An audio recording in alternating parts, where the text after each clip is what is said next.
हा पारंपरिक पदार्थ आहे. दिवशी ही तुमच्याकडे कधी केली जाते?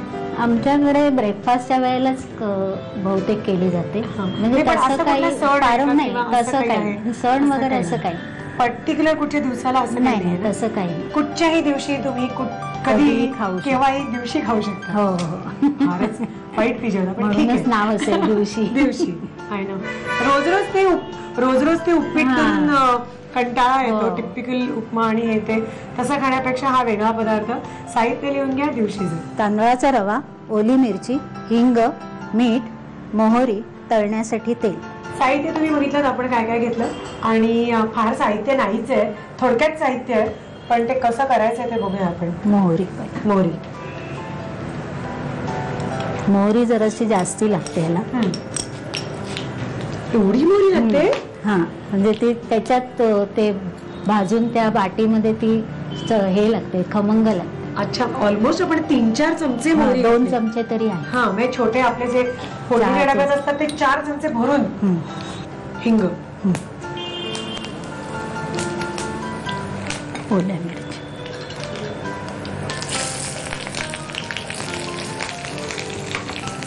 हा तांदळाचा रवा आहे ना? हो, आपला इडली रवा असतो.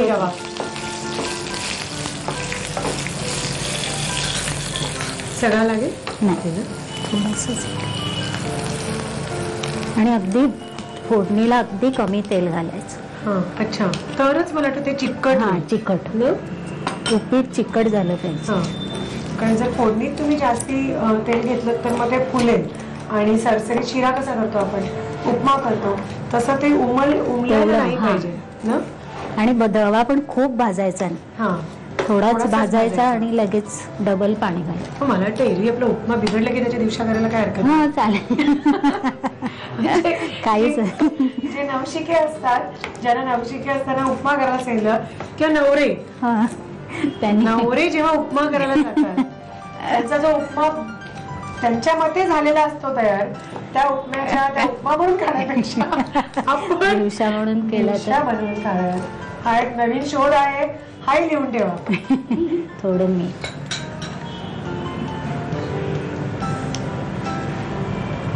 ते त्या दिवशी मला असं वाटतं की दुसऱ्या दिवशी होते. नवऱ्याच्या समोर त्यांनी केलेल्या उपम्याच्या दिवशी राग येईल. नवऱ्याला कळतं का म्हणे आपण उपमा न खाता त्याच्या दिवशी केलेल्या आहेत. जरा हे पाणी लक्षात ठेवा.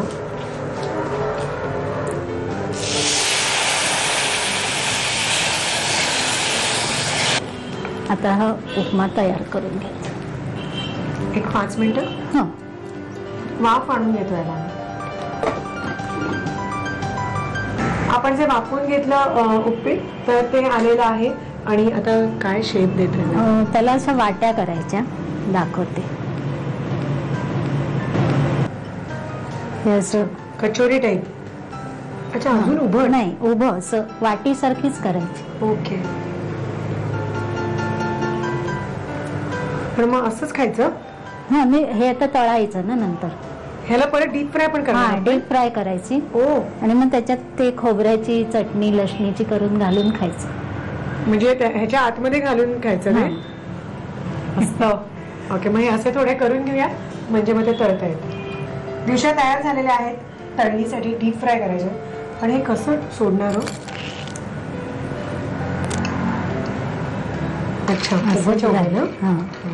मोडत नाही ना? पण ते नाही, तसं जरा चिकट असतो ना तो. ओके. त्यामुळे कसं मोडत नाही. आणि करताना म्हणजे पटकन होईल हे?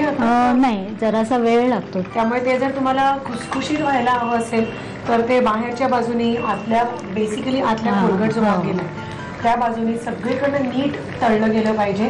तर आता हे व्यवस्थित मंद आचेवरती ऍक्च्युली तळून घेतो आणि नंतर ते चटणी भरून तुम्ही सर्व करणार ना. तर हेही लक्षात ठेवा, सर्व करताना त्याच्यामध्ये चटणी भरायची. बाकी साहित्य आणि कृती लिहून. दिवसा बनवण्यासाठी लागणारं साहित्य: तांदळाचा जाडसर रवा, हिरवी मिरची, हिंग, मीठ, मोहरी आणि तेल. कृती: प्रथम कढईमध्ये तेल गरम करून त्यामध्ये मोहरी, हिंग, हिरव्या मिरच्यांचे तुकडे, तांदळाचा जाडसर रवा, मीठ आणि पाणी घालून मिश्रण वाफेवर शिजवून घ्यावं. तयार मिश्रणाच्या वाटीच्या आकाराच्या पाऱ्या करून खरपूस तळून घ्याव्यात.